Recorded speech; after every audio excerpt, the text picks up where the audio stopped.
মাথাভাঙার পশ্চিম খাটের বাড়ি এলাকায় জমি বিবাদের জেরে বাড়ি ভাঙচুর অভিযোগ দায়ের মাথাভাঙা থানায়। মাথাভাঙা ১ নম্বর ব্লকের হাজারহাট ২ নং গ্রাম পঞ্চায়েতের পশ্চিম খাটের বাড়ি এলাকায় জমি বিবাদের জেরে বাড়ি ভাঙচুরের ঘটনায় মাথাভাঙা থানায় অভিযোগ দায়ের। জানা গিয়েছে ৯ শতক জমি নিয়ে শরিকি বিবাদ দীর্ঘদিন ধরে। অভিযোগকারী মুনমুন খাতুন বলেন, কিছুদিন আগে ওই জমি নিয়ে ঝামেলা হয়, তবে গতকাল যখন তার বাচ্চা স্কুলের মাঠে খেলতে যায় তখন গোলাম মোস্তাফার পরিবারের এক সদস্য তার বাচ্চাকে ছুরি নিয়ে তাড়া করে, এমনকি নোংরা ভাষায় গালিগালাজ করে বলে অভিযোগ। কিন্তু রাতে যখন তার স্বামী এবং ভাসুর বাড়িতে আসে তখন বলতে গেলে লোকজন নিয়ে এসে তাদের বাড়িতে ভাঙচুর করে বলে অভিযোগ, এমনকি তার সাথে শ্লীলতাহানির চেষ্টা করে বলেও অভিযোগ। এ বিষয়ে আজ মাথাভাঙা থানার দ্বারস্থ হন তিনি এবং লিখিত অভিযোগ দায়ের করেন।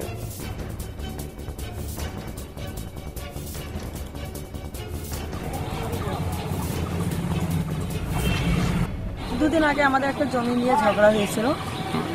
জমি নেওয়ার ঝগড়ার পরে ওরা আমাদের দীর্ঘদিন ধরে আমাদের উপরে টর্চার করে। আমরা কিছু বলি না।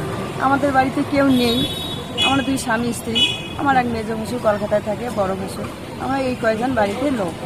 তা ওদের কাছে আমরা জমি পাই, ওরা দেয় না। আমরা মিটিং সালিশ অনেক কিছুই করি, ওরা মিটিংয়েও আসে না। কারা? ওই বিরোধী দলরা। কে হয় আপনাদের? আমার জ্যাঠা শ্বশুরের ছেলে। ওরা যদি আমরা বলতে যাই উল্টো আমাদেরকে হুমকি দিয়ে তাড়া করে বাড়ি পাঠিয়ে দেয়।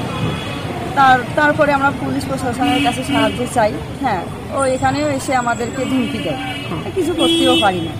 তার মধ্যে কালকে আমার বাচ্চা ওই মাঠে, স্কুলের মাঠে ওদের বাড়ির পাশে খেলতে গেছে।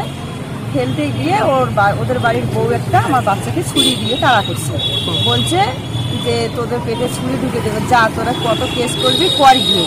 ওই বাচ্চা আমার এসে কান্না করছে। তা আমি ওর মা বাবাকে গিয়ে বলতে গেছি। যাওয়ার পরে ওরা অনেক আমাদের সঙ্গে করছে, নোংরামি ব্যবহার করছে, ওনার ছেলে, ওনাদের বাড়ির মেয়ে ছেলেগুলো সবাই। তারপরে আমার বর, আমার ভাসুর রাত্রে বাড়ি এসছে। আসার পর ওদের জিজ্ঞাসা বলতে যাচ্ছি, বলার সঙ্গে সঙ্গে ওরা একদম লোক দলবল গুন্ডা বাহিনী নিয়ে আমাদের বাড়ি এসে ভাঙচুরটা দিয়ে তোরা কত বাড়ি পাওয়ার হয়েছিস, তারপরে আমরা গিয়ে মিটিং করব। আর যখন মানু কাছে যাই তখন মানু বলে পঞ্চায়েতকে ডাকো। এইরকম আমরা ভোট চক্করে পড়ি, আমাদের কথা কেউ ওরা গুরুত্ব দেয় না। হ্যাঁ, এখন আমার জীবন নিয়ে, আমার বাচ্চার জীবন নিয়ে, আমার স্বামীর জীবন নিয়ে আমি খুব দুশ্চিন্তায় আছি।